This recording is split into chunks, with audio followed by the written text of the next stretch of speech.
Joy. Joy to the world. I'm full of joy. Who doesn't want to be joyous?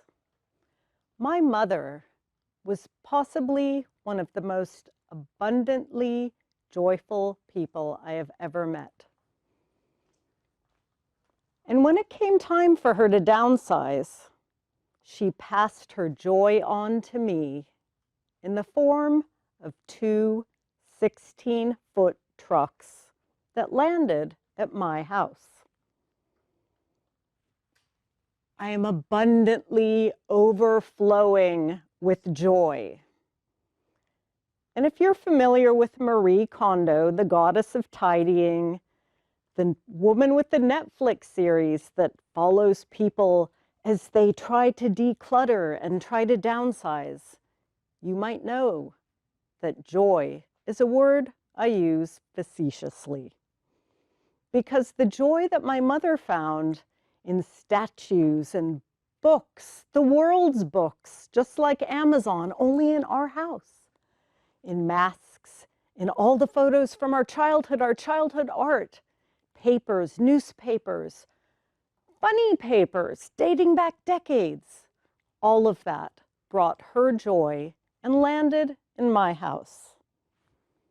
You might think, if you have not yet inherited a huge load of things from generations of your family, that you could say, that's just not realistic. You can't keep that stuff. Well, my mom was a lawyer and she was very persuasive, and I was a good girl. Now she is no longer with us, and I am full of her joy. What I would like to share with you, though, is what I have learned through the process of trying to reclaim my space and happiness in my own life and joy the way I see it. I had bought Marie Kondo's book and gone through the process of tidying my own things. What she suggests is you take what is the least emotionally important, that kitchen junk drawer, empty it out, pick up every item and say, does this bring me joy? If not, send it off to the next place.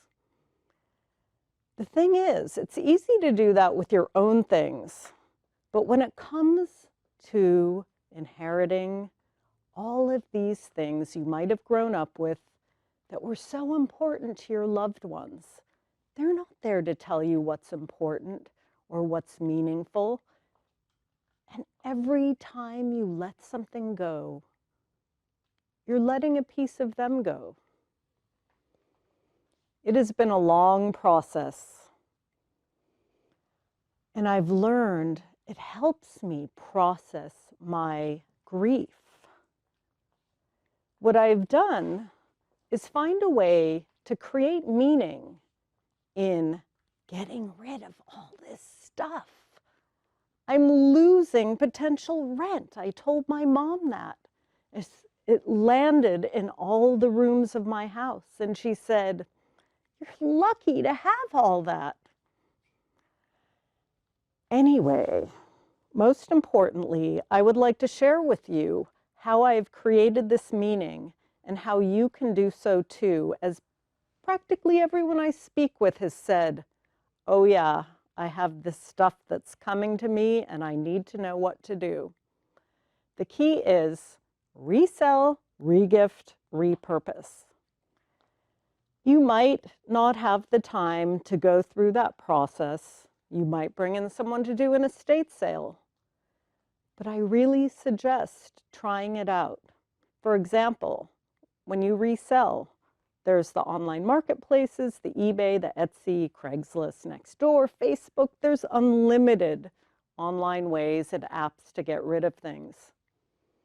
What I have done is make connections with people who either know about the precious objects, the baby carrier from Borneo, the clay object from the Native Americans, and I've spoken to archaeologists and strange museums from across the world, people who are excited about these things. And I've created stories I can share with my friends. There's the regifting. I've donated thousands of books to the Prison Literacy Project, clothing to colleges, and then repurposing as I narrow down the stuff in the house. I look up and I see glasses hand-painted with gold. I don't want to use them. I can't put them in the dishwasher. Those are now in my medicine cabinet. Then when you become loaded with someone else's belongings, think about yourself. It's your joy that matters. Think about meaning that you can bring as you go through that process. And most importantly, process your grief as you process these things and reclaim your joy.